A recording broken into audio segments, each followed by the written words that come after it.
Bonjour à tous et bienvenue dans ce nouveau tutoriel Web Acapella. Aujourd'hui, nous allons voir ensemble comment installer plusieurs plugins sur un site réalisé avec Web Acapella.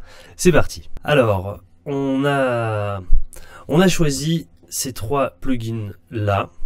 Service dynamique, Showreel, le slider vidéo et le menu fixe ultra personnalisable. On va commencer par le menu fixe ultra personnalisable et par téléverser les dossiers CSS, icônes et JS sur le serveur. Alors on a ouvert notre client FTP, ici en l'occurrence c'est CyberDuck, et on va téléverser les trois dossiers CSS, icônes et JS. Étant donné que c'est le premier plugin qu'on installe, on va pas avoir vraiment besoin de faire de modifications.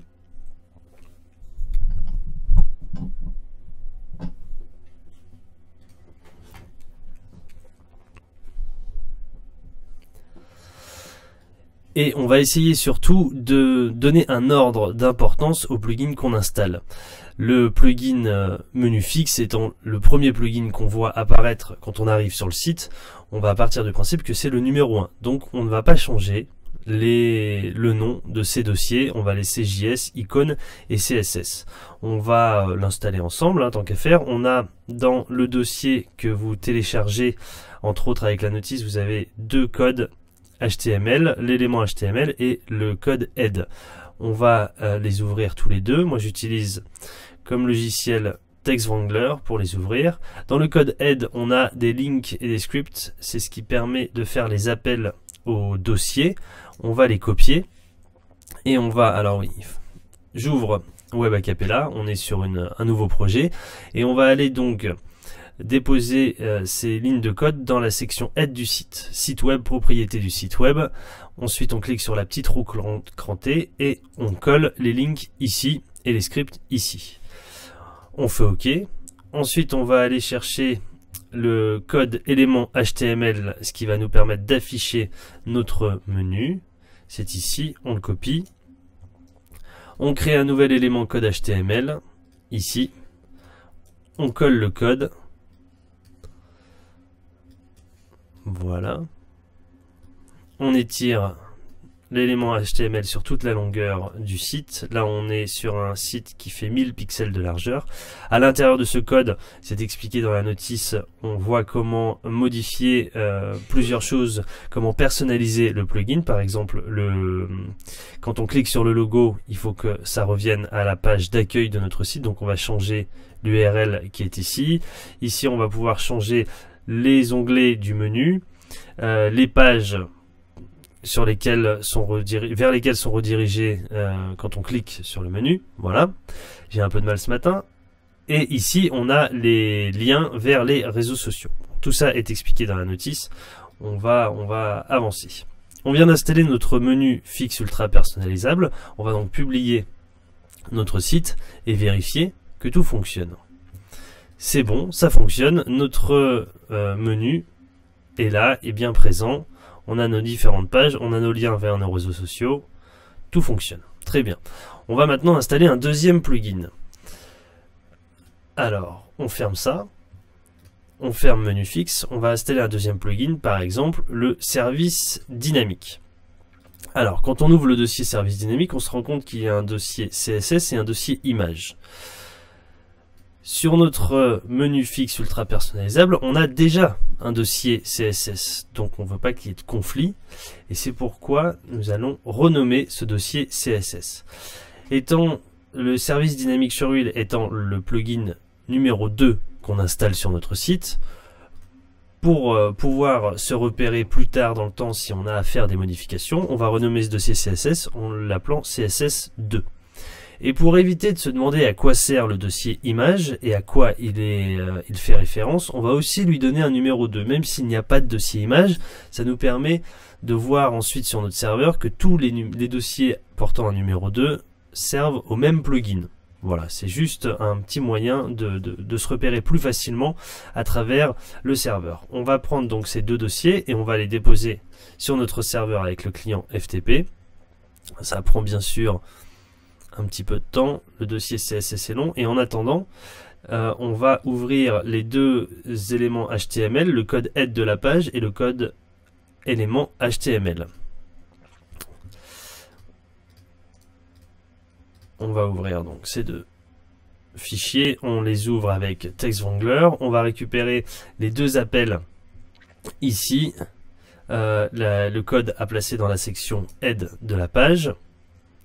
On revient sur Web Acapella, on double-clique dans le vide pour laisser apparaître les propriétés de la page, on clique sur la petite roue crantée et on va venir coller nos liens ici. Alors ces deux lignes de code, à quoi elles servent? Elles servent à faire appel au dossier CSS qu'on a installé sur notre serveur. Comme on a renommé notre dossier CSS, il faut renommer ces lignes de code. Vous voyez ici qu'on a un link avec un href qui renvoie vers une adresse, une URL. Donc ça, on fait appel à quelque chose qui se trouve sur Internet, donc on n'y touche pas. On continue sur cette ligne et on voit qu'il n'y a rien d'autre à changer. Sur la seconde ligne, on a un link rel, un style shift, un href avec css/general.css. C'est donc bien ce dossier-là qu'il faut renommer. On va se placer juste ici et mettre un numéro 2 derrière CSS, ce qui va permettre de faire appel au dossier CSS numéro 2. Ensuite, dans le code élément HTML, on copie tout. On crée un nouvel élément code HTML. On colle. Et dans cet élément, alors on va les tirer, hein, bien sûr, c'est le menu dynamique, le service dynamique. Dans cet élément code HTML, on a des liens qui renvoient vers le dossier images, qui permettent d'afficher les images au survol et les images du plugin. Elles se trouvent ici, ces lignes de code, avec un lien. Et donc là, c'est le dossier images auquel on fait appel, puis le dossier dans lequel se trouvent les images, puis le nom de l'image. On va renommer ce dossier image en lui mettant un numéro 2. Il y a bien sûr plusieurs images dans ce plugin, donc il va falloir toutes les lignes les renommer en mettant 2 à chaque fois. Ici aussi. Ici.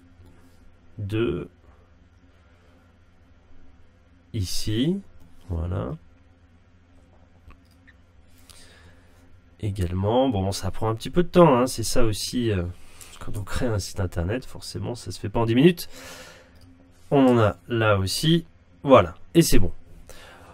On enregistre, et on publie, pour bien sûr vérifier que tout fonctionne correctement, qu'on fait bien appel au bon dossier. Là, ça fonctionne. On a donc deux plugins installés sur notre site Web Acapella. Quand on passe la souris au survol, on voit bien apparaître toutes les images. Tout fonctionne. Jusque-là, tout va bien. On a bien nos deux plugins. On va maintenant vouloir installer un troisième plugin sur notre site internet parce qu'on est des oufs.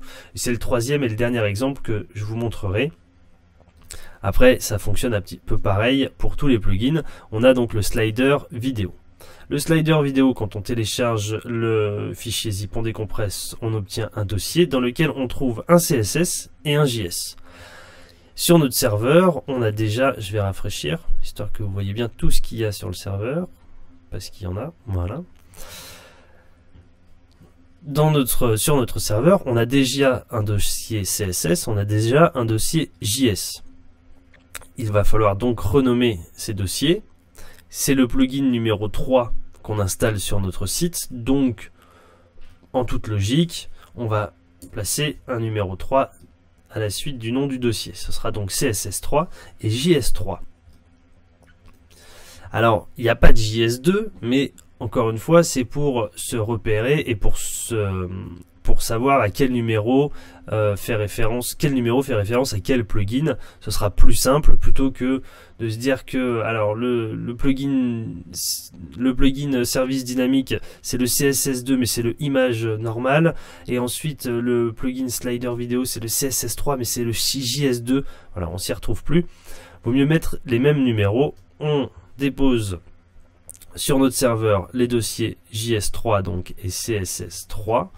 On ouvre à présent les deux éléments HTML pour le code head de la page et le code élément HTML. On l'ouvre avec TextWrangler. Code head de la page, on a bien nos lignes de code qui font appel au dossier. On double-clique dans les propriétés de la page, on clique sur la petite roue crantée. Ah, on a déjà des lignes de code. Eh bien, très bien.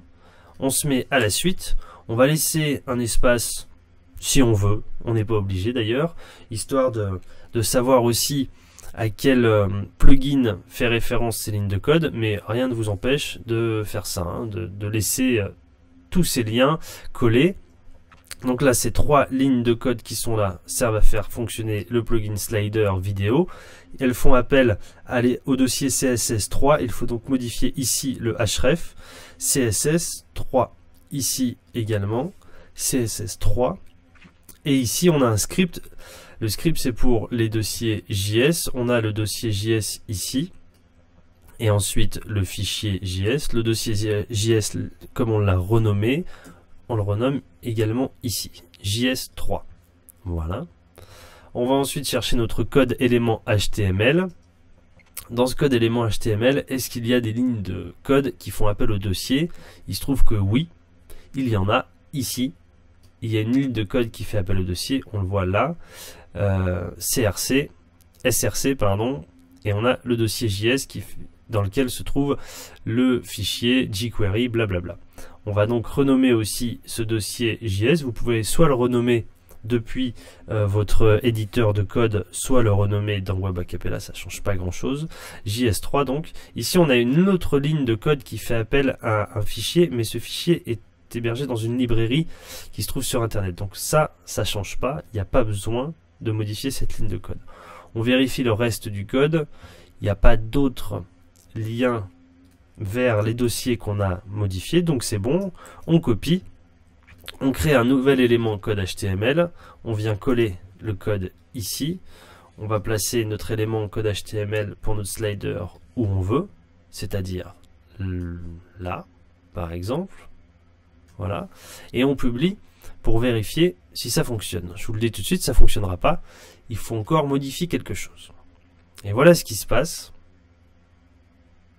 Alors si ça fonctionne, et ben c'est très bien. Ça fonctionne.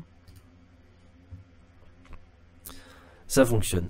Mais vous voyez que quand on scrolle, nos 2 plugins qu'on a installés par la suite passent par-dessus le menu fixe personnalisable. Et ça, c'est pas cool. Alors qu'est-ce qu'il faut faire? Il faut tout simplement faire un clic droit sur l'élément code HTML et mettre en arrière-plan en cliquant là. On fait la même chose pour le deuxième élément code HTML. On met en arrière-plan, on publie. Voilà, et là on voit bien que ça passe derrière le menu fixe personnalisable. Tout fonctionne, on est content. Alors le logo s'affiche pas bien, il n'a pas été chargé dans le serveur, ce qui n'est pas très grave. Quand vous rencontrez ce genre de petits problèmes, il suffit de faire site web, rafraîchir le site web. Vous faites oui, vous republiez. Forcément ça prend un tout petit peu plus de temps puisqu'il republie l'intégralité du site web. Vous vérifiez. Et là on est bon. Ça fonctionne, on a bien notre logo qui apparaît. Nos menus fonctionnent également. Voilà. Si on clique sur le logo, on revient sur la page d'accueil que j'ai pas. Voilà, on n'a pas mis la bonne, mais en tout cas, ça fonctionne. Le plugin ici, il fonctionne. Quand on fait play, ça marche, tout fonctionne. Voilà. La plupart des plugins que vous pouvez être amené à télécharger sur le site Tonton du Web fonctionnent de cette façon-là. Il faut bien sûr à chaque fois chercher dans les lignes de code, voir où est-ce qu'on fait appel aux dossiers CSS, JS, images. Parfois les dossiers dans lesquels on met des images s'appellent IMG. Voilà, il faut les renommer et on va préférer à chaque fois donner un numéro correspondant à l'ordre d'apparition du plugin sur notre site internet. On va bientôt modifier un petit peu tout ça, ce sera plus simple dans les mois qui viennent. On va aussi mettre à jour tous les plugins qui sont déjà en vente sur la boutique. Il n'y aura plus qu'à mettre un seul dossier et tout fonctionnera. Un dossier par exemple slideshow, un dossier slider, un dossier menu dynamique. On placera le dossier dans le serveur, sur le serveur FTP et ça fonctionnera. Il n'y aura plus à modifier ces lignes de code, mais ça va prendre un petit peu de temps. Donc en attendant, En attendant, voici la technique pour placer plusieurs plugins sur votre site internet. Et puis vous pouvez très bien trouver des plugins sur internet, d'autres plugins, et ce sera certainement ce qu'il faudra que vous fassiez pour installer plusieurs plugins sans qu'il y ait de conflit pour les différents dossiers JS, CSS, images, etc. Voilà pour ce tutoriel Web a cappella, comment installer plusieurs plugins sur son site internet. On se retrouve très bientôt pour un nouveau tuto. Ciao!